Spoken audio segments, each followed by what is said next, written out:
बंदी छोड़ सतगुरु रामपाल जी परमेश्वर जी की जय हो। परमपिता परमात्मा सारी सृष्टि के रचनहार कुल मालिक असंख्य ब्रह्मांडों के स्वामी जगत गुरु तीनों लोकों में प्रवेश करके सबका धारण पोषण करने वाले राजाधीराज आत्माधार नाथों के नाथ देवों के देव महादेव सर्वेश्वर महेश्वर मृत्युंजय अजरो अमर आदि अनादि सनातनी प्रभु जगत पिता जगदीश्वर श्री श्री 1008 की उपाधि के वास्तविक अधिकारी अकाल मूरत शब्द स्वरूपी राम वासुदेव सर्वगतम ब्रह्म परम पूज्य प्रथम पूज्य परम संत परम पुरुष परम धनी परम दयालु सत्य कबीर हक्का कबीर अल्लाहु कबीर अल्लाहु अकबर बाखबर अल्लाह ताला जगत के तारणहार जगत के मुक्तिदाता जगत के जगन्नाथ हारे के सहारे हिंदुओं के राम मुसलमानों के अल्लाह सिखों के वाहिगुरु ईसाइयों के मसीह दया के सागर दयानिधि करुणा के सागर करुणानिधि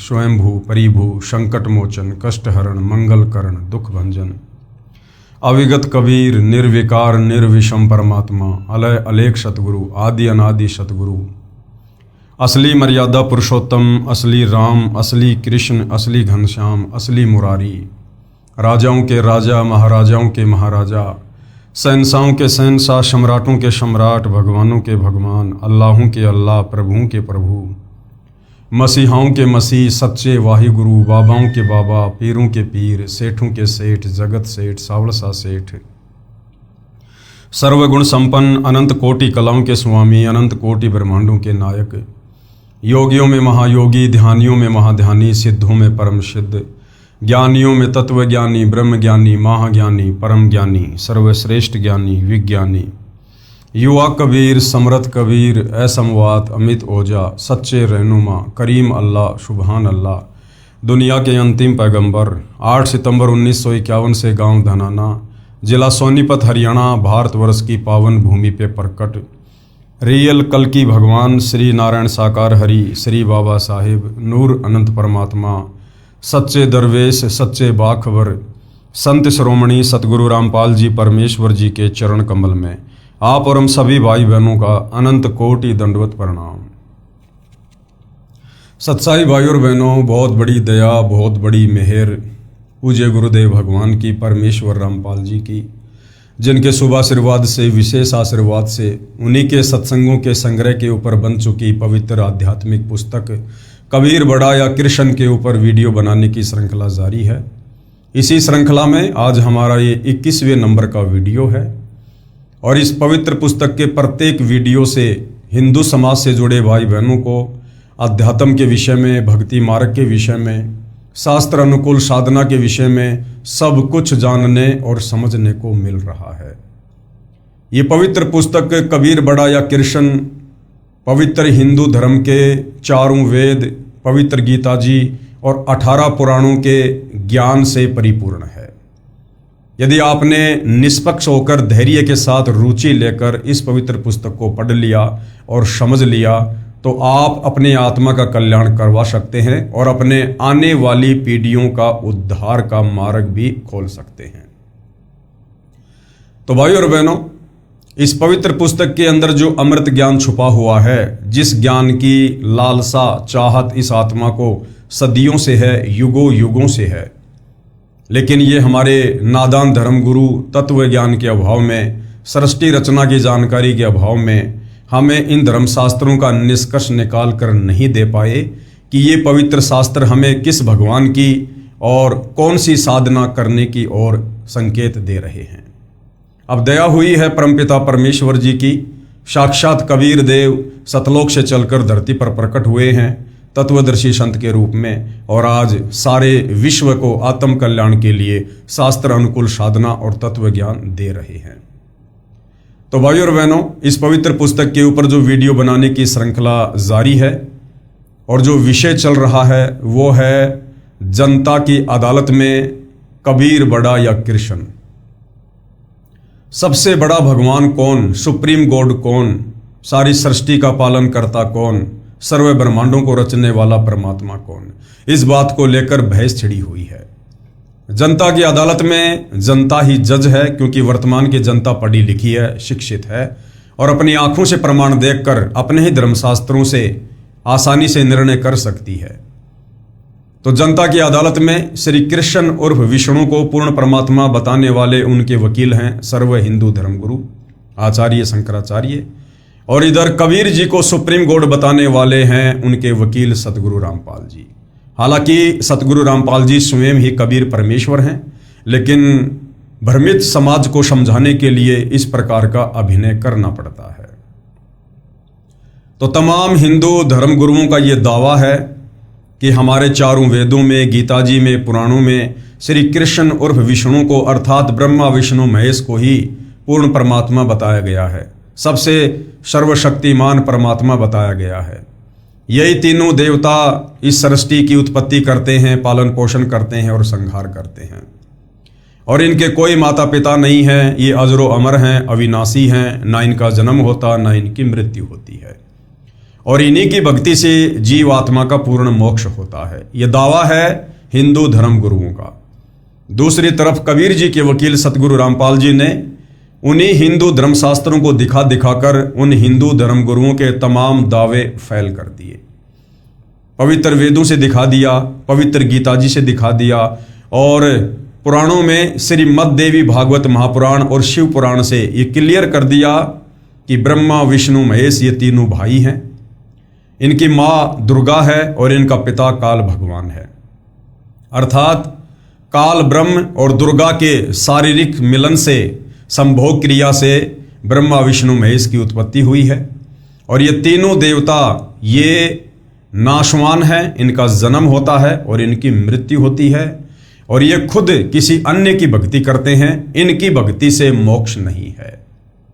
और ये तीनों केवल एक एक गुण के स्वामी हैं, रजगुण के ब्रह्मा जी, सतगुण के विष्णु जी और तमोगुण के शंकर जी, और ये केवल नियम अनुसार ही कार्य कर सकते हैं, अपनी हद से बाहर निकलकर ये अपनी मर्यादा नहीं तोड़ सकते, अर्थात ये आधीन हैं, ये परतंत्र हैं। धीरे धीरे जनता हिंदू धर्मशास्त्रों से सारे प्रमाण देखकर आंखें खोल रही है और अध्यात्म में रुचि ले रही है, और कबीर जी के वकील सतगुरु रामपाल जी से अध्यात्म को लेकर और अधिक जानने की इच्छा को लेकर तरह तरह के सवाल जवाब कर रही है। सवाल जवाब की इस प्रश्नोत्तरी में आज जनता के अदालत में जनता सतगुरु रामपाल जी से जानना चाह रही है कि ये जो काल ब्रह्म है, जिसने गीता जी का ज्ञान श्री कृष्ण जी के शरीर में प्रवेश करके महाभारत के युद्ध में अर्जुन को दिया, ये गीता अध्याय 7 श्लोक नंबर 18 में अपनी साधना को घटिया क्यों बता रहा है। पूरा हिंदू समाज तो इसी को परमात्मा मान के पूज रहा था, और ये खुद गीता ज्ञानदाता अपनी साधना को अनुतमाम यानी घटिया क्यों बता रहा है। क्या गीता ज्ञानदाता की भक्ति से भी मोक्ष नहीं है? तो सतगुरु रामपाल जी इस विषय पर प्रकाश डालते हुए जनता की अदालत में जनता को क्या समझा रहे हैं। गीता में ब्रह्म काल की भक्ति भी अनुत्तम अर्थात घटिया कही है। प्रश्न, गीता अध्याय 7 श्लोक 18 में अपनी साधना को गीता ज्ञानदाता ने अनुत्तम क्यों कहा है? कि महाराज जी हमें यह बताइए कि ये जो गीता ज्ञानदाता है, जो आपने क्लियर कर दिया कि ये ब्रह्मा विष्णु महेश का पिता है, काल ब्रह्म है, और इसको प्रतिदिन 1 लाख मानव शरीरधारी जीवों को खाने का श्राप लगा हुआ है, इसका वास्तविक रूप काल है, और ये अपने वास्तविक रूप में अपने पुत्रों को भी दर्शन नहीं देता, ब्रह्मा विष्णु महेश को भी, इसकी मजबूरी है। तो इसने अपनी साधना को घटिया क्यों कहा है? तो सतगुरु रामपाल जी क्या कह रहे हैं? उत्तर, गीता अध्याय 2 श्लोक 12, गीता अध्याय 4 श्लोक 5 और 9, गीता अध्याय 10 श्लोक 2 में गीता ज्ञानदाता यानी ये काल ब्रह्म ये खुद कह रहा है कि हे अर्जुन, मेरे और तेरे बहुत से जन्म हो चुके हैं। कि अर्जुन, मेरे और तेरे बहुत से जन्म हो चुके हैं। तू भी जन्मता है, मैं भी जन्मता हूं, तू भी मरता है और मैं भी मरता हूं। कौन? ये गीता ज्ञानदाता, जिसको हिंदू समाज अपना परमात्मा मान के पूज रहा था, श्री कृष्ण समझ रहा था, जबकि ये श्री कृष्ण अर्थात विष्णु का पिता है। तो क्या कह रहा है? मेरे और तेरे बहुत से जन्म हो चुके हैं, तू नहीं जानता मैं जानता हूं। श्रीमद् भगवत गीता अध्याय 15 श्लोक 4 में कहा है कि तत्वदर्शी संत से तत्व ज्ञान प्राप्त करके परमेश्वर के उस परम पद की खोज करनी चाहिए जहां जाने के पश्चात साधक लौटकर फिर संसार में कभी नहीं आते। गीता ज्ञानदाता काल ब्रह्म खुद क्या कह रहा है कि श्रीमद् भगवत गीता अध्याय 15 श्लोक 4 में कहा है कि तत्वदर्शी संत से तत्व ज्ञान प्राप्त करके, अर्थात इस गीता ज्ञानदाता को तत्व ज्ञान नहीं है, इसको कंप्लीट स्पिरिचुअल नॉलेज नहीं है, तभी तो ये अर्जुन को तत्वदर्शी संत की शरण में जाकर तत्व ज्ञान सुनने को कह रहा है। अगर इसके खुद के पास में तत्व ज्ञान होता तो गीता जी में 2-4 श्लोक और बोल देता। अर्थात गीता ज्ञानदाता के पास भी तत्व ज्ञान नहीं है और तत्व ज्ञान के बिना आत्मा का मोक्ष नहीं हो सकता। कि तत्वदर्शी संत से तत्व ज्ञान प्राप्त करके फिर परमेश्वर के उस परम पद की खोज करनी चाहिए। कौन से परम पद की? सतलोक की, सचखंड की, जहां जाने के पश्चात साधक यानी भगत लौटकर फिर संसार में कभी नहीं आते। यानी अर्जुन उस तत्वदर्शी संत से तत्व ज्ञान प्राप्त करके, भक्ति प्राप्त करके, और फिर लो लगा लेनी चाहिए भक्ति में सतलोक जाने के लिए। और एक बार यदि जीव आत्मा सतलोक चली गई फिर वापस लौटकर इस गंदे संसार में 21 ब्रह्मांड में जन्म और मरण में फिर कभी नहीं आती। और जिस परमेश्वर से, जिस कबीर परमात्मा से संसार रूपी वृक्ष की प्रवृत्ति विस्तार को प्राप्त हुई हो, यानी जिस परमात्मा ने सारी सृष्टि को रचा है, अर्थात जिस परमेश्वर ने सर्व संसार की उत्पत्ति की है, सतलोक, अगम लोक, अलख लोक, अनामी लोक, अक्षर पुरुष के 7 संग ब्रह्मांड, काल के 21 ब्रह्मांड, जिस परमेश्वर ने सारी सृष्टि को, सारे ब्रह्मांडों को, सभी जीव आत्माओं को रचा है, उत्पन्न किया है, उसी परमेश्वर की भक्ति कर। अर्थात गीता ज्ञानदाता अपनी भक्ति करने के लिए भी मना कर रहा है कि मेरी वास्तविक भक्ति भी वो तत्वदर्शी संत ही बताएगा। मेरी भक्ति का पूर्ण लाभ भी तत्वदर्शी संत के बताए अनुसार भक्ति करने से प्राप्त होगा। अर्थात गीता ज्ञानदाता क्लियर कर रहा है कि उस तत्वदर्शी संत के बताए अनुसार उस पूर्ण परमेश्वर की भक्ति करनी चाहिए। तो ना ही तो गीता ज्ञानदाता को तत्व ज्ञान है और ना ही गीता ज्ञानदाता सुप्रीम गॉड है। अगर यही सर्व श्रेष्ठ परमात्मा होता तो फिर अपने से अन्य उस परमेश्वर की शरण में जाने के लिए अर्जुन को क्यों कह रहा है? फिर गीता अध्याय 18 श्लोक 62 में गीता ज्ञानदाता ने कहा है कि हे अर्जुन, तू सर्व भाव से उस परमेश्वर की शरण में जा। देखो फिर गीता अध्याय 18 श्लोक 62 में भी कह रहा है अर्जुन को कि अर्जुन तू सर्व भाव से, यानी और सारी पूजा पाठ छोड़ के उस तत्वदर्शी संत के बताए अनुसार उस परमेश्वर की शरण में जा, उस परम अक्षर ब्रह्म की, तत् ब्रह्म की, कबीर देव की भक्ति कर। उस परमेश्वर की कृपा से ही तू परम शांति तथा सनातन परम धाम को प्राप्त होगा, यानी तेरा पूर्ण मोक्ष होगा, तू सतलोक को जाएगा। हे धर्मदास, जब तक जन्म मरण रहेगा तब तक परम शांति नहीं हो सकती। और इस काल के लोक में जन्म और मरण ये हार्ड एंड फास्ट रूल है, अटल नियम है। जन्म और मृत्यु, ये काल खुद जन्म लेता है और मरता है, तो बाकी जीवों की क्या औकात जो अमर हो जाएंगे। अमर हो सकते हैं यदि तत्वदर्शी संत की शरण में आकर आजीवन मर्यादा में रहकर भक्ति करके मोक्ष करवा लिया, तो फिर सतलोक में जाकर हम सदा सदा के लिए अमर हो जाएंगे। जब तक जन्म और मरण रहेगा तब तक परम शांति नहीं हो सकती और न ही सनातन परम धाम प्राप्त हो सकता। वास्तव में परम गति उसको कहते हैं जिसमें जन्म मरण सदा के लिए समाप्त हो जाए, जो ब्रह्म साधना से कभी नहीं हो सकती, यानी काल की साधना से जन्म मरण कभी समाप्त नहीं हो सकता।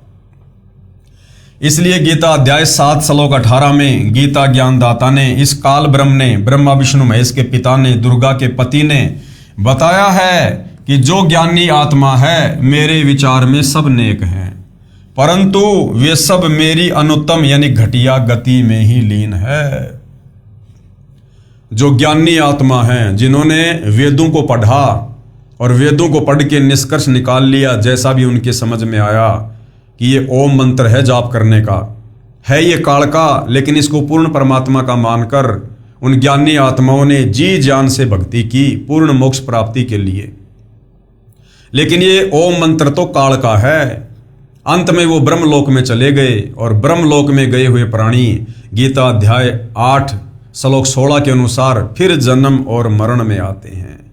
तो ये काल ब्रह्म कह रहा है गीता अध्याय 7 श्लोक नंबर 18 में कि अर्जुन, ये ज्ञानी आत्मा है तो उदार, ये अच्छी है, नेक है, ये समर्पित हो गए बेचारे परमात्मा पाने के लिए, लेकिन ये मेरी वाली घटिया साधना में लगे रहे। मेरी वाली साधना को, मेरे ओम मंत्र को ये परमात्मा का मंत्र मानकर बेचारे लगे रहे, जिस कारण से ये भी मोक्ष प्राप्त नहीं कर पाते और अंत में इनको भी ब्रह्मलोक से वापस आकर जन्म और मरण में पड़ना पड़ता है, क्योंकि वे मेरी यानी ब्रह्म की भक्ति कर रहे हैं। ब्रह्म की साधना का ओम मंत्र है, इससे ब्रह्म लोक प्राप्त होता है। गीता अध्याय 8 श्लोक 16 में स्पष्ट है कि ब्रह्म लोक में गए हुए साधक भी पुनः लौटकर संसार में आते हैं, इसलिए उनको परम शांति नहीं हो सकती, सनातन परम धाम प्राप्त नहीं हो सकता, यानी काल की साधना से परम गति नहीं हो सकती। वेदों में वर्णित साधना से परमात्मा प्राप्ति नहीं होती, क्योंकि इन 4 वेदों में केवल ब्रह्म तक की साधना है, और जो 5वां वेद है, सूक्ष्म वेद है, जिसको परमात्मा खुद आकर बोलता है, उस 5वें वेद से आप और हमारी परम गति होगी। जब उस 5वें वेद के ज्ञान को बताने वाला परमात्मा कबीर देव खुद तत्वदर्शी संत के रूप में धरती पर प्रकट होता है, और उस समय यदि हम उनकी शरण में जाकर आजीवन मर्यादा में रहकर भक्ति करते हैं तो फिर हमारी परम गति होती है, हमारा जन्म मरण समाप्त होता है। तो काल की साधना से क्या होता है? ओम नाम की कमाई से कुछ सिद्धियां प्राप्त हो जाती हैं, जिसके द्वारा ऋषिजन चमत्कार करके किसी को हानि करके प्रसिद्ध हो जाते हैं। अंत में पाप के भागी होकर 84 लाख प्रकार के प्राणियों के शरीरों में कष्ट उठाते रहते हैं। इसलिए ब्रह्म साधना से होने वाली गति अर्थात उपलब्धि अनुत्तम है, यानी घटिया है। अब आगे बताया गया है कि ब्रह्म साधक का क्या चरित्र है, यानी काल की भक्ति करने वाले का, काल की साधना करने वाले का चरित्र बताया जा रहा है कि वो किस प्रकार से कभी भी कुछ न कुछ गलतियां कर देता है काल प्रेरणा से। क्यों? क्योंकि काल की भक्ति करने के चलते वो काल के ही अधीन होता है, यानी उस साधक का रिमोट इस काल ब्रह्म के हाथ में होता है। ये काल ब्रह्म जैसा चाहे उस साधक को नाच नचाता है। तो ब्रह्म साधक का चरित्र, ऋषि चुनक द्वारा मानधाता के विनाश की कथा प्रसंग। गीता ज्ञानदाता ब्रह्म ने गीता अध्याय 7 श्लोक 16 और 17 में बताया है कि मेरी भक्ति 4 प्रकार के भगत करते हैं। सबसे पहले कौन? आरत। आरत का मतलब कौन होता है? जो संकट निवारण के लिए भक्ति करते हैं, जो वेद मंत्रों के आधार से केवल अपने कष्ट निवारण के लिए भक्ति करते हैं, उनको कहते हैं आर्त साधक। दूसरा है अर्थार्थी, यानी धन लाभ के लिए जो वेदों को पढ़कर और केवल धन प्राप्ति के लिए भक्ति करते हैं, उनको कहते हैं अर्थार्थी। तीसरे नंबर पर है जिज्ञासु, जो ज्ञान प्राप्त करके वक्ता बन जाते हैं। और चौथा है ज्ञानी, जो केवल मोक्ष प्राप्ति के लिए भक्ति करने वाले हैं। इनमें से 3 को छोड़कर, यानी अर्थार्थी, आर्त और जिज्ञासु, काल ने तीनों को रिजेक्ट कर दिया। और चौथा जो ज्ञानी है उसके विषय में काल कह रहा है, इनमें से 3 को छोड़कर चौथे ज्ञानी को अपना पक्का भगत गीता ज्ञानदाता ने बताया है। पेश है गीता अध्याय 7 श्लोक 16 और 17 की फोटोकॉपियां। गीता अध्याय 7 श्लोक 16 की फोटोकॉपी। चतुर्विधा, यानी 4 प्रकार के साधक, भजनते यानी भजते हैं, माम यानी मुझे, जना, शुक्रतिन अर्जुन, आरत जिज्ञासु अर्थार्थी, ज्ञानी चय भरत वर्षभ। हे भरतवंशियों में श्रेष्ठ अर्जुन, उत्तम कर्म करने वाले अर्थार्थी, आर्त, जिज्ञासु और ज्ञानी, ऐसे 4 प्रकार के भगत जन मुझको भजते हैं, यानी मेरी भक्ति करते हैं। फिर आगे देखिए गीता अध्याय 7 श्लोक नंबर 17 की फोटोकॉपी। तेसाम ज्ञानी नित्य युक्त है एक भक्ति विशिष्टे प्रिय ही ज्ञानिन है अत्ते थ्रम अहम च मम प्रिय। अब क्या कहा है कि वो चौथा जो ज्ञानी है वो मुझे प्रिय है और मैं उसको प्रिय हूं। उनमें नित्य मुझ में एक ही भाव से स्थित अनन्य प्रेम भक्ति वाला ज्ञानी भगत अति उत्तम है, क्योंकि मुझको तत्व से जानने वाले ज्ञानी को मैं अत्यंत प्रिय हूं और वह ज्ञानी मुझे अत्यंत प्रिय है। क्योंकि वो जो ज्ञानी भगत होता है वो बेचारा ना कोई वक्ता बनने की चाहत रखता है, ना कोई धन कमाने की चाहत रखता है, ना कोई अपना संकट निवारण चाहता है। वो चाहता है कि किसी प्रकार से मेरा जन्म और मरण, ये मेरा रोग कट जाए, मुझे परम गति प्राप्त हो जाए। उसके लिए वो अपने घर परिवार शरीर आदि की चिंता ना करके और वेदों का निष्कर्ष निकाल कर अपनी बुद्धि स्तर से ओम नाम को सर्वश्रेष्ठ मंत्र परमात्मा का मान के और वो आत्म कल्याण के लिए भजन करता है। तो काल कहता है कि वो जो अनन्य भाव से यानी केवल सर्व भाव से जो मुझ काल की ओम नाम के साथ में साधना करता है बिना किसी जिज्ञासा के निष्काम भाव से, वो ज्ञानी भगत मुझे प्रिय है। ज्ञानी की विशेषता क्या बताई है? ज्ञानी वह होता है जिसने जान लिया कि मनुष्य जीवन केवल मोक्ष प्राप्ति के लिए ही प्राप्त होता है। उसको यह भी ज्ञान होता है कि पूर्ण मोक्ष के लिए केवल एक परमात्मा की भक्ति करनी चाहिए। पूर्ण मोक्ष के लिए केवल एक ही परमात्मा की भक्ति करनी चाहिए, अन्य किसी और की नहीं। यानी व्यभिचारिणी भक्ति इस मार्ग में नहीं चलती है। व्यभिचारिणी भक्ति का मतलब होता है अपने एक इष्ट के साथ अन्य की भी पूजा करना। उसको यह भी ज्ञान होता है कि पूर्ण मोक्ष के लिए केवल एक परमात्मा की भक्ति करनी चाहिए। अन्य देवताओं जैसे रजगुण ब्रह्मा जी, सतगुण विष्णु जी तथा तमगुण शिव जी की भक्ति से पूर्ण मोक्ष नहीं होता। उन ज्ञानी आत्माओं को गीता अध्याय 4 श्लोक 34 तथा यजुर्वेद अध्याय 40 मंत्र 10 में वर्णित तत्वदर्शी संत न मिलने के कारण है। अब वो ज्ञानी आत्मा भाई और बहनों क्यों मार खा गई? क्योंकि उनको तत्वदर्शी संत नहीं मिला। कौन तत्वदर्शी संत? जिसका जिक्र गीता जी और वेदों में है। उन ज्ञानी आत्माओं को गीता अध्याय 4 श्लोक 34 तथा यजुर्वेद अध्याय 40 मंत्र 10 में वर्णित तत्वदर्शी संत ना मिलने के कारण उन्होंने वेदों से स्वयं निष्कर्ष निकाल लिया कि ब्रह्म समर्थ परमात्मा है, कि यह काल ही समर्थ भगवान है और ओम इसकी भक्ति का मंत्र है। इस साधना से ब्रह्म लोक प्राप्त हो जाता है, यही मोक्ष है। इसलिए वो बेचारे ज्ञानी भी धोखा खा जाते हैं। पेश है यजुर्वेद अध्याय 40 मंत्र 15 की फोटोकॉपी, ये देखिएगा। ये श्लोक आप जियों के सामने है भाई और बहनों। वायु अनिलम अमृतम थेदम भस्मांतरम शरीरम ओम कृत्युषमर किल्वेशमर और कृत्युषमर। गुरुदेव ने प्रत्येक शब्द का यहाँ पर शब्दार्थ किया है।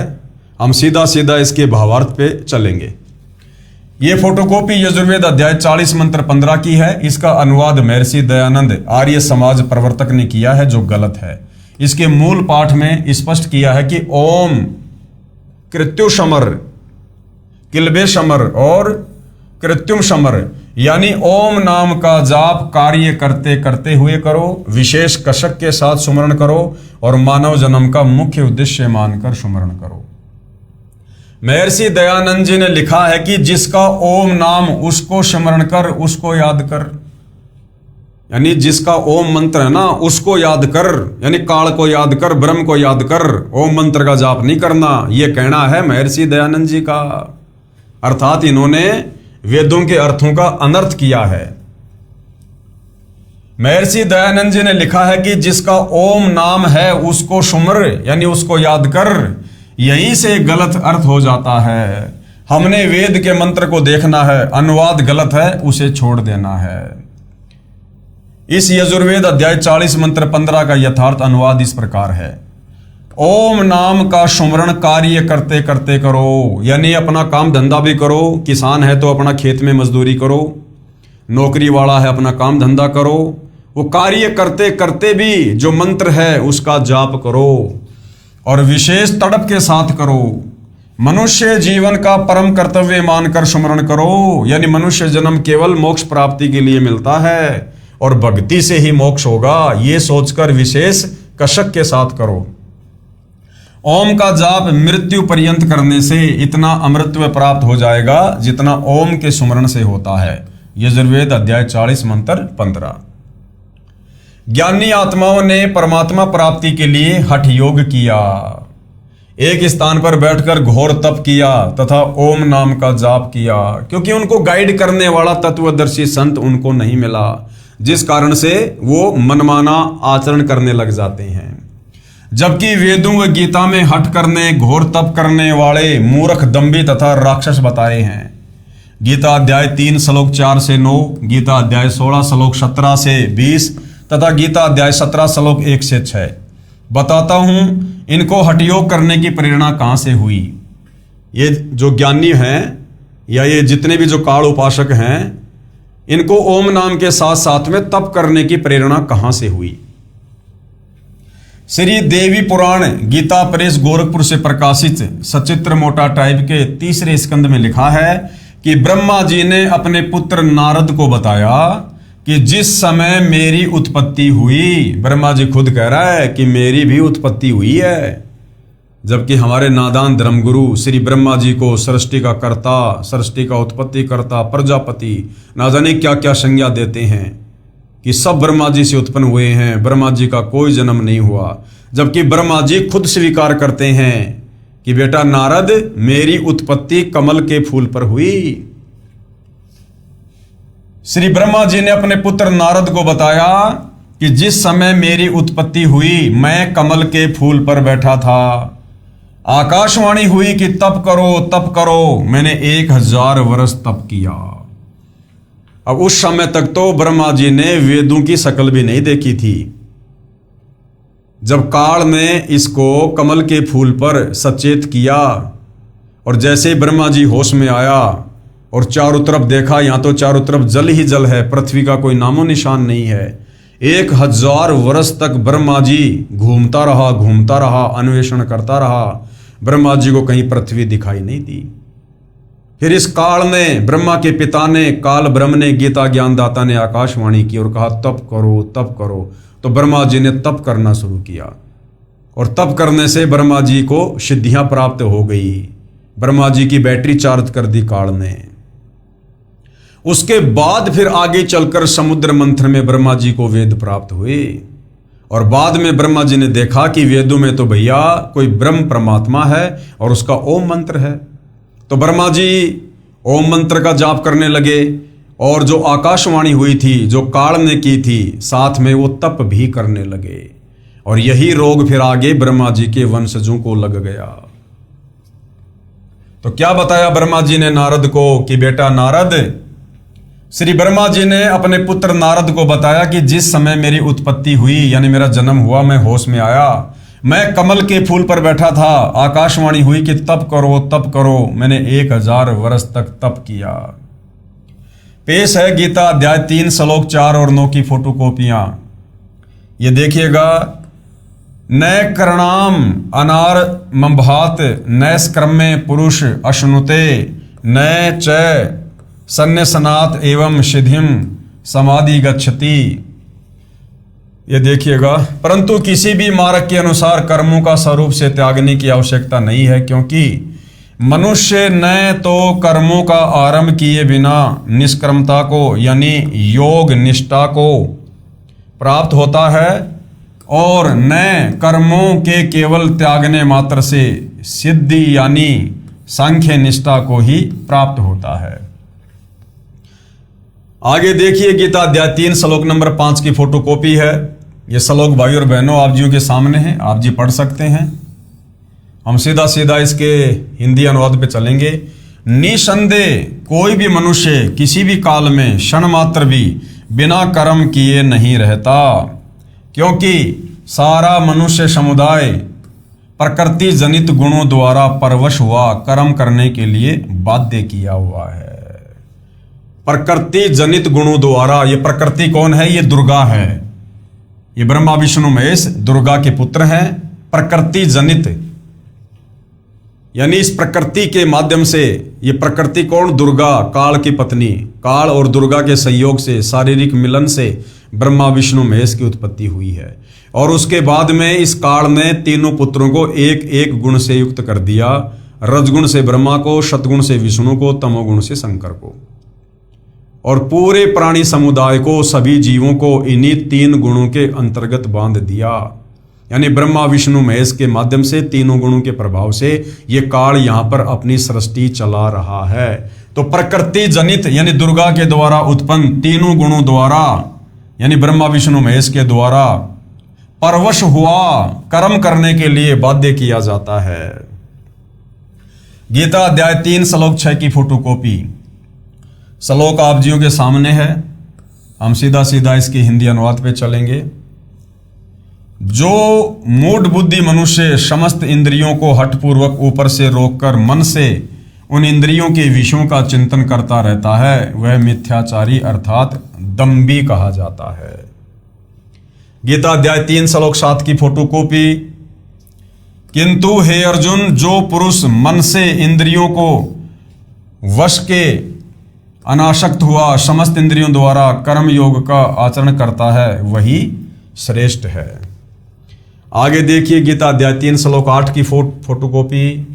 तो शास्त्र विहित कर्तव्य कर्म कर, यानी शास्त्रों में जो भक्ति करने के लिए कहा है तो केवल वही भक्ति कर, क्योंकि कर्म न करने की अपेक्षा कर्म करना श्रेष्ठ है, तथा कर्म ना करने से तेरा शरीर निर्वाह भी नहीं सिद्ध होगा। यानी भक्ति भी कर और साथ में अपना काम धंधा भी कर।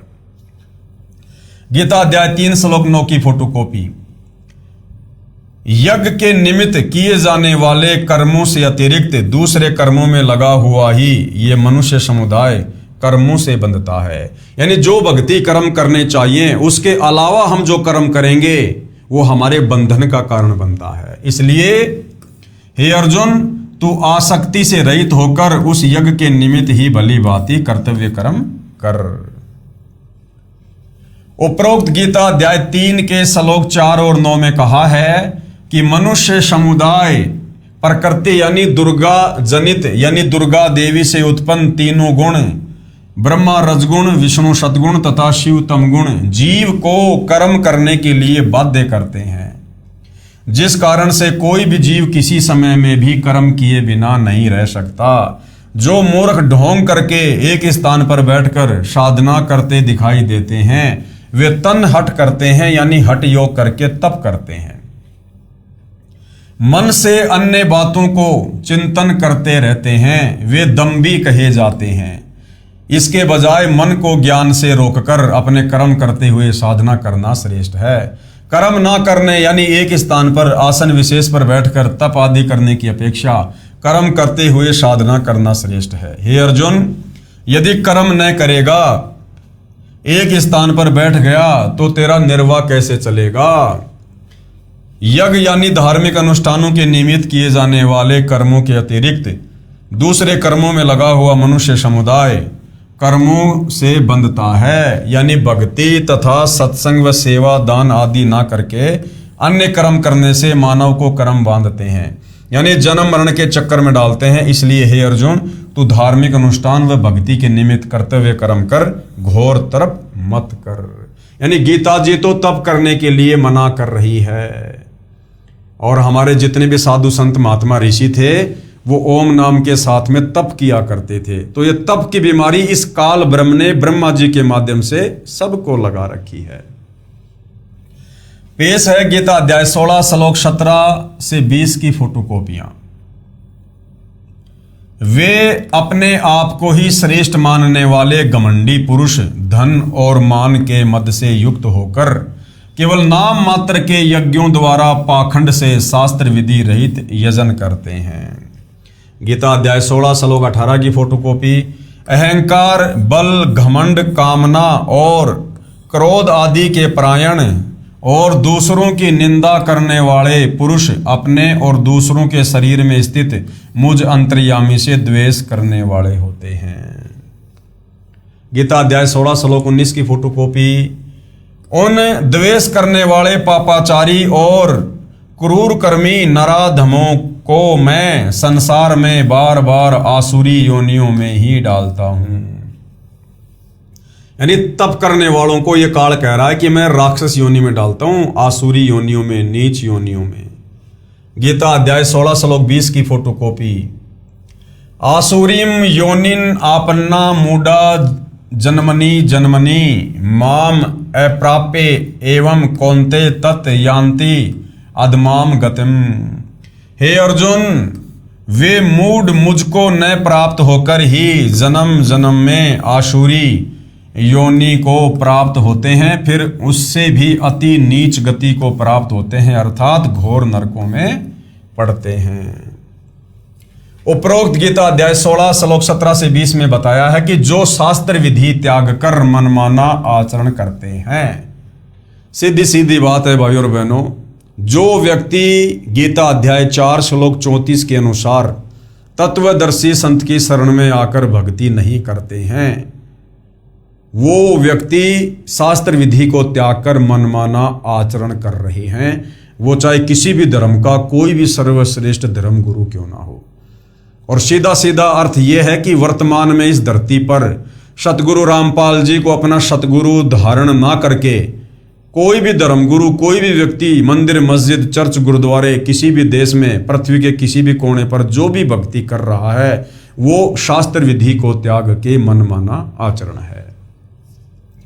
वे अपने आप चुनी हुई भक्ति साधना करते हैं। जैसे हमारे हिंदू धर्मगुरु अपने मनमुखी मंत्र जाप बना लेते हैं, राधे राधे श्याम मिला दे, हरे राम हरे कृष्णा, जय जय राम सीताराम, ओम नमो भागवते वासुदेवाय नमः। तो वो अपने आप ही अपनी साधना को चुन लेते हैं काल प्रेरणा से और अपने अनुयायियों को दे देते हैं, जिस कारण से वो भी नरक में और उनके भगत भी नरक में।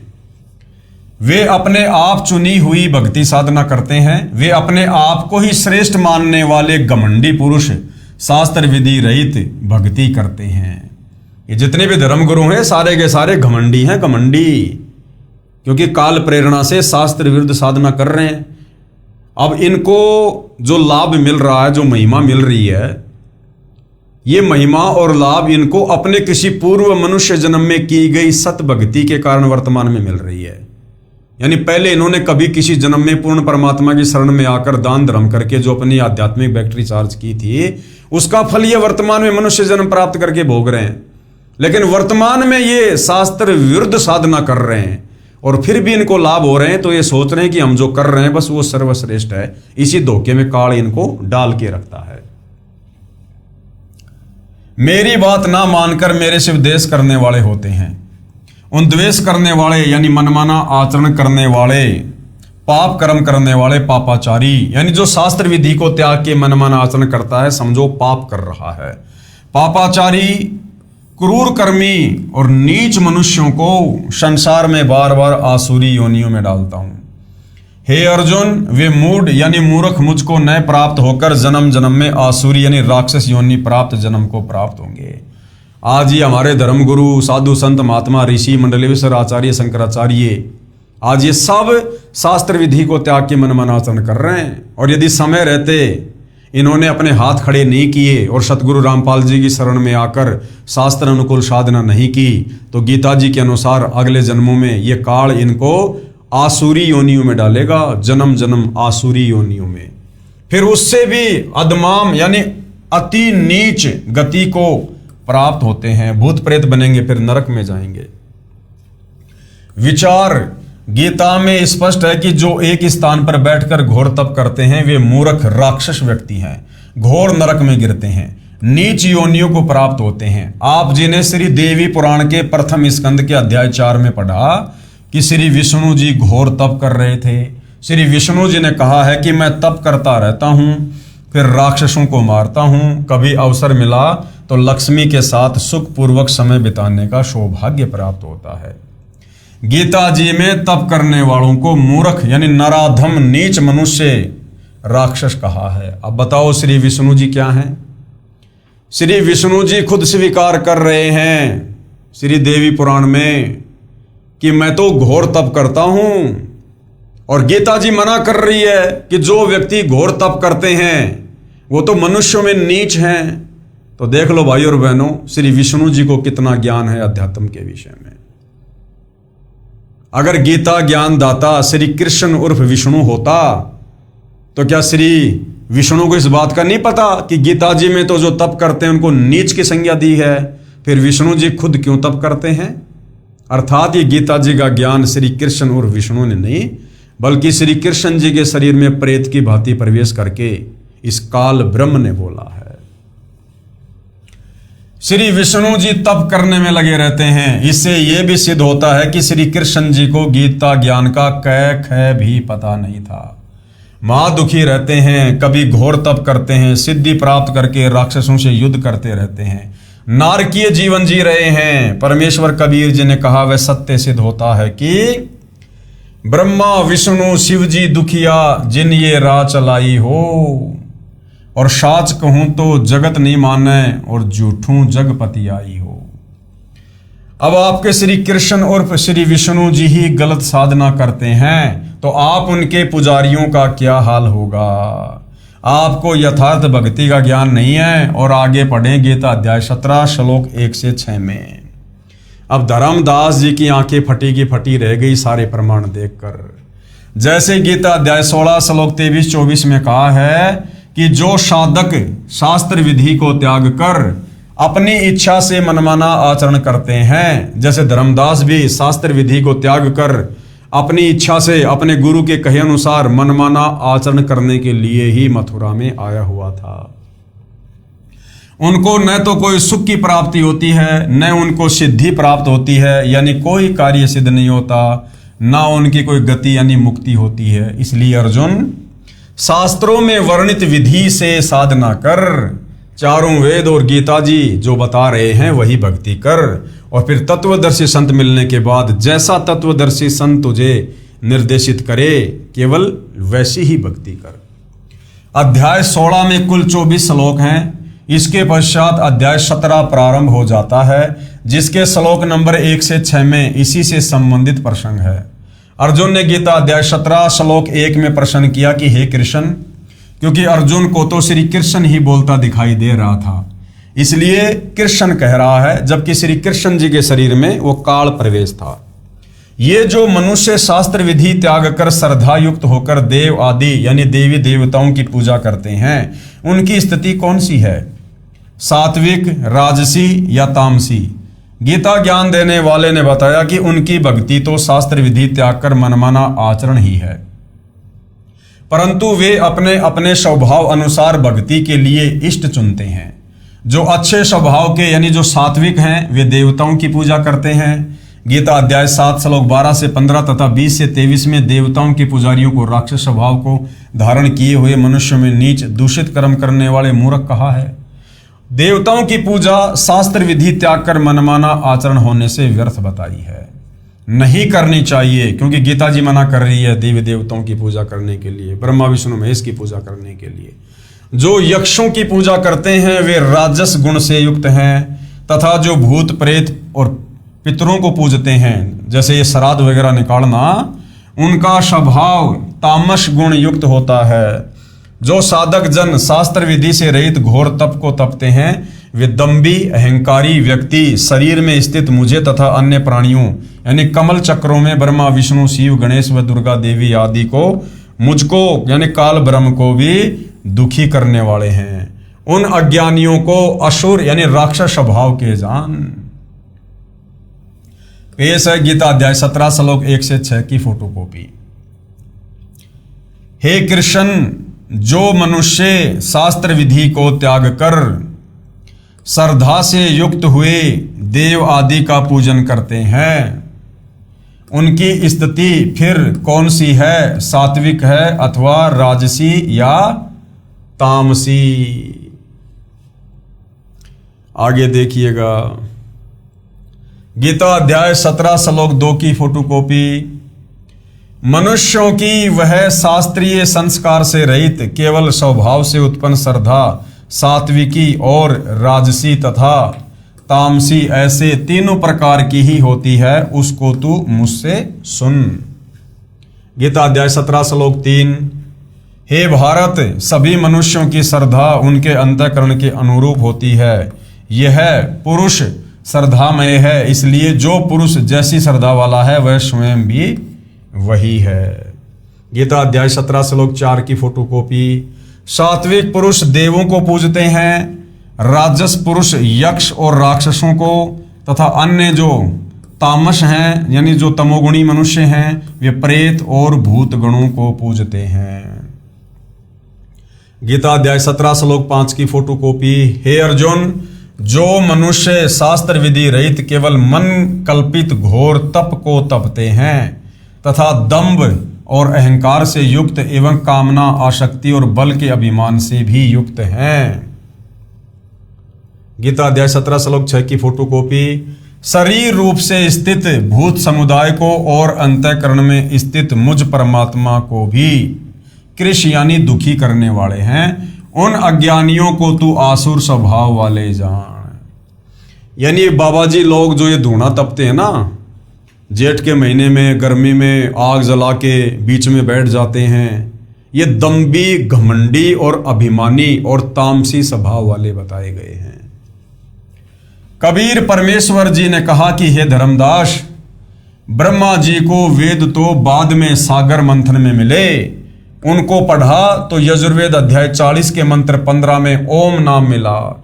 उसका जाप तथा आकाशवाणी से सुना हठयोग यानी घोर तप दोनों मिलाकर ब्रह्मा जी स्वयं करने लगे तथा अपने संतानों यानी ऋषियों को बताया। चारों वेदों तथा इन्हीं का निष्कर्ष श्रीमद् भगवद गीता में हठ करने, घोर तप करने वालों को राक्षस, क्रूर कर्मी, नराधम यानी नीच व्यक्ति कहा है। अब सोचिए ब्रह्मा जी किस श्रेणी में है। गीता जी में हठ योग करना, तप करना मना है, उनको आसुर स्वभाव वाले मनुष्यों में नीच कहा है। और हमारे ब्रह्मा जी, हमारे विष्णु जी, हमारे शंकर जी, ये तीनों देवता तप करते हैं। तो सोचिए भाई और बहनों, ये किस कैटेगरी में है। प्रमाण गीता अध्याय 16 श्लोक 17 से 20 तथा अध्याय 17 श्लोक 1 से 6 में जो अभी हमने ऊपर पढ़े हैं, वही साधना ज्ञानी आत्मा ऋषिजन करने लगे। उन ज्ञानी आत्माओं में से एक चुनक ऋषि का प्रसंग सुनाता हूं। यानी काल ब्रह्म के जो साधक हैं उनका क्या चरित्र है, जिससे आपके प्रश्न का सटीक उत्तर मिल जाएगा। एक चुनक नाम का ऋषि था। कौन था? चुनक नाम का ऋषि था। उसने हजारों वर्षों तक घोर तप किया, यानी वेदों के विरुद्ध साधना की, गीता के विरुद्ध साधना की, मनमाना आचरण किया तथा ओम नाम का जाप किया। यह ब्रह्म की भक्ति यानी काल की भक्ति है। और ब्रह्म ने प्रतिज्ञा कर रखी है कि मैं किसी साधना यानी न वेदों में वर्णित यज्ञ से, न जप से, न तप से किसी को भी दर्शन नहीं दूंगा, क्योंकि इसको श्राप लगा हुआ है। गीता अध्याय 11 श्लोक 48 में कहा कि हे अर्जुन, तूने मेरे जिस रूप के दर्शन किए अर्थात मेरा ये काल रूप देखा, ये मेरा स्वरूप है। इसको न तो वेदों में वर्णित विधि से देखा जा सकता है, न किसी जप से, न तप से, न यज्ञ से तथा न किसी अन्य क्रिया से देखा जा सकता है। गीता ज्ञानदाता ने गीता अध्याय 7 श्लोक 24-25 में स्पष्ट किया है कि यह मेरा अविनाशी विधान है कि मैं कभी किसी को दर्शन नहीं देता, अपनी योग माया से यानी सिद्धि से छुपा रहता हूं। और ये मूर्ख लोग मुझे मनुष्य रूप अर्थात कृष्ण रूप में मान रहे हैं। जो सामने सेना खड़ी थी उसकी ओर संकेत करके गीता ज्ञानदाता यानी काल ब्रह्म कह रहा था, कहने का भाव था कि मैं कभी किसी को दर्शन नहीं देता, अब तेरे ऊपर अनुग्रह करके ये अपना रूप दिखाया है। भावार्थ, वेदों में वर्णित विधि से तथा अन्य प्रचलित क्रियाओं से ब्रह्म प्राप्ति नहीं है, इसलिए उस चुनक ऋषि को परमात्मा प्राप्ति तो हुई नहीं, सिद्धियां प्राप्त हो गई। ओम नाम का जाप और साथ में तप करने से चुनक ऋषि को सिद्धियां प्राप्त हो गई। ऋषियों ने उसी को भक्ति की अंतिम उपलब्धि मान लिया। जिसके पास अधिक सिद्धियां होती थी वह अन्य ऋषियों से श्रेष्ठ माना जाने लगा। यही उपलब्धि चुनक ऋषि को हुई थी। एक मानधाता चक्रवर्ती राजा था। चक्रवर्ती वो होता है जिसका पूरी पृथ्वी पर शासन हो। उसके पास 72 अक्षौणी यानी 72 करोड़ सेना थी। राजा ने अपने अधीन राजाओं को कहा कि जिसको मेरी पराधीनता स्वीकार नहीं है वे मेरे साथ युद्ध करें। एक घोड़े के गले में एक पत्र बांध दिया कि जिस राजा को राजा मानधाता की अधीनता स्वीकार ना हो वो इस घोड़े को पकड़ ले और युद्ध के लिए तैयार हो जाए। पूरी पृथ्वी पर किसी भी राजा ने घोड़ा नहीं पकड़ा। घोड़े के साथ कुछ सैनिक भी थे। वापस आते समय ऋषि चुनक ने पूछा कि कहाँ गए थे सैनिकों। उत्तर मिला कि पूरी पृथ्वी पर घुमाए, किसी ने घोड़ा नहीं पकड़ा, किसी ने राजा का युद्ध नहीं स्वीकार किया। ऋषि ने कहा कि मैंने ये युद्ध स्वीकार कर लिया। काल ब्रह्म के साधक का चरित्र कैसा होता है? दम्भी, अभिमानी, घमंडी। मानधाता ने जो घोड़ा छोड़ा था कि भाई अगर कोई मेरे से युद्ध करना चाहे तो इस घोड़े को पकड़ ले, किसी ने घोड़ा नहीं पकड़ा। सैनिक घोड़ा लेकर वापस आ रहे थे मानधाता की झोपड़ी के पास से।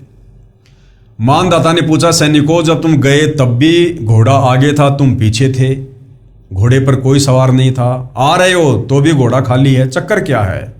तो सैनिकों ने सारी बात बता दी।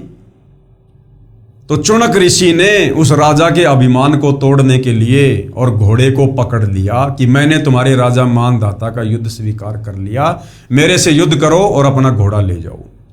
अब भाइयों और बहनों, यदि चुनक ऋषि को वास्तव में तत्वदर्शी संत प्राप्त होता तो ये आफत वो कभी मोल नहीं लेता।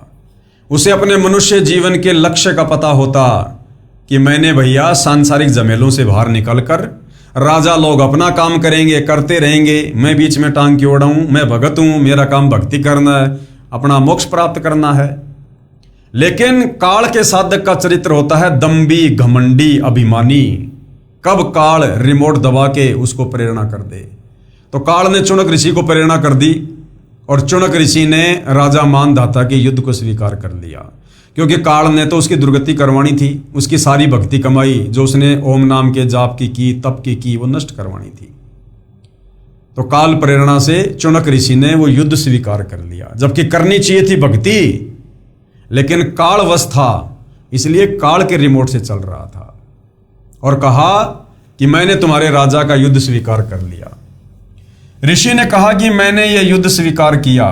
सैनिक बोले, हे कंगाल, तेरे पास खाने को तो दाने नहीं और युद्ध करेगा महाराजा मानधाता के साथ। ऋषि चुनक जी ने घोड़ा पकड़कर पेड़ से बांध लिया।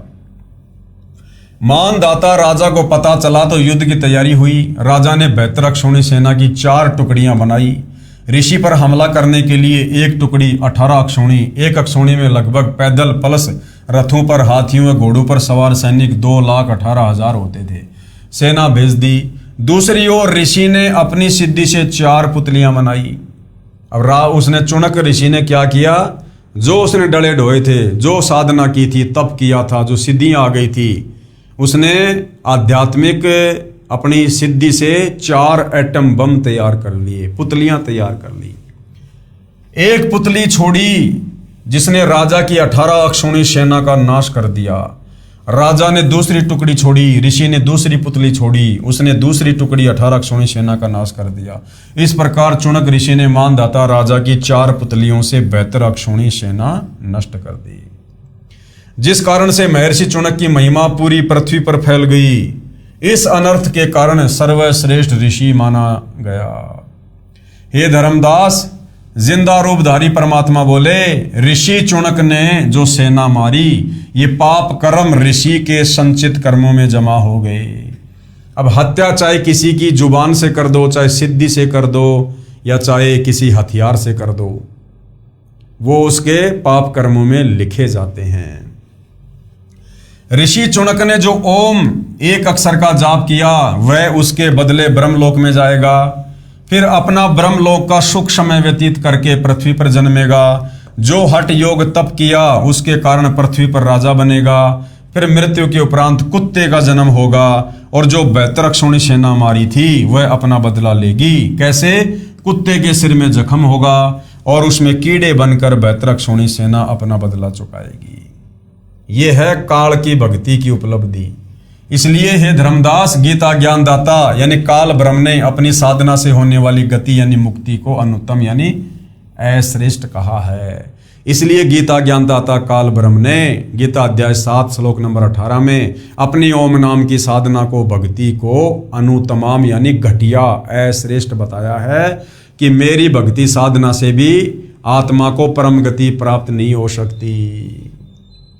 अब श्री कृष्ण जी के वकील जो जनता की अदालत में श्री कृष्ण जी की पैरवी कर रहे हैं, उनको सर्वश्रेष्ठ परमात्मा बता रहे हैं, वो क्या कह रहे हैं? श्री कृष्ण जी ने मोर ध्वज राजा के पुत्र तामर ध्वज को जीवित किया था।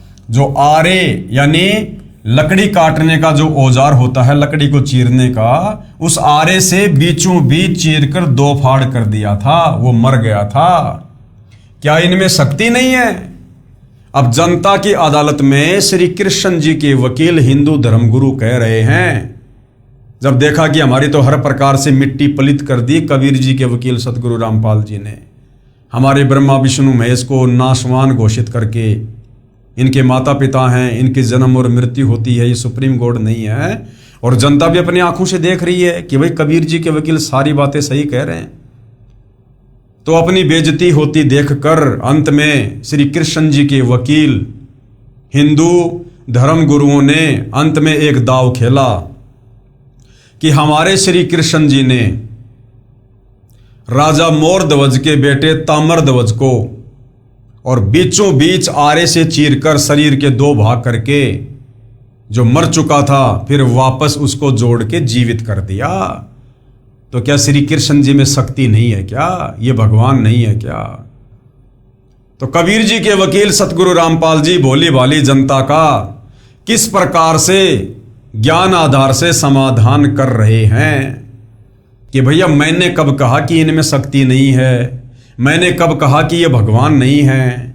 इनमें शक्ति भी है, ये भगवान भी हैं, लेकिन इनकी शक्तियां सीमित है और ये केवल अपने अपने क्षेत्र के भगवान हैं, ये कंप्लीट भगवान नहीं हैं। तो राजा मोर ध्वज के पुत्र तामर ध्वज को चीरकर श्री कृष्ण जी ने क्यों जीवित कर दिया, इसके पीछे का कारण क्या था? और श्री कृष्ण जी महाभारत के युद्ध में मारे गए अपने सगे भाणजे अभिमन्यु को जीवित क्यों नहीं कर पाए? मोर ध्वज के बेटे तामर ध्वज को तो चीर के जीवित कर दिया श्री कृष्ण ने, लेकिन महाभारत के युद्ध के समय चक्रव्यूह में श्री कृष्ण जी का खुद का सगा भाणजा सुभद्रा का बेटा, क्योंकि सुभद्रा श्री कृष्ण जी की बहन थी, जब सुभद्रा का बेटा यानी अर्जुन का बेटा अभिमन्यु चक्रव्यूह में मारा गया था, सुभद्रा रो रही थी, अर्जुन रो रहा था। सुभद्रा अपने भाई श्री कृष्ण से प्रार्थना कर रही थी कि हे केशव अपने भांजे को जीवित कर दो, आपने तो मोर ध्वज के बेटे तामर ध्वज को भी जीवित कर दिया था, तो श्री कृष्ण जी अपने सगे भांजे अभिमन्यु को जीवित क्यों नहीं कर पाए?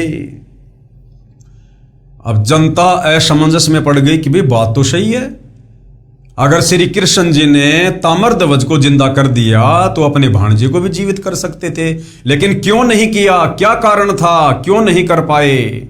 अब भाई और बहनों, इस विषय में भोली भाली जनता का समाधान सतगुरु रामपाल जी तत्व ज्ञान आधार से कर रहे हैं। इस विषय में भाई और बहनों हम अगले वीडियो में विशेष तौर पर चर्चा करेंगे। तो धीरे धीरे जनता की अदालत में जनता अध्यात्म से परिचित होती जा रही है और भक्ति मार्ग में रुचि ले रही है और अच्छे से भक्ति मार्ग पर लगने के लिए दृढ़ होकर सतगुरु रामपाल जी से हर प्रकार से अपना समाधान करवा रही है। तो भाई और बहनों, अगला विषय होगा हमारा कि श्री कृष्ण जी किस स्तर के भगवान हैं और ये कितने समर्थ हैं, ये क्या कर सकते हैं, क्या नहीं कर सकते हैं, और इनसे ऊपर सुप्रीम कोर्ट कबीर देव क्या कर सकता है। इस विषय पर हम अगले एपिसोड में चर्चा करेंगे। तब तक पूज्य गुरुदेव भगवान हम सबको आज्ञा दें, आशीर्वाद दें, सद्बुद्धि दें, हमारा मार्गदर्शन करें। बंदी छोड़ सतगुरु रामपाल जी परमेश्वर जी की जय हो।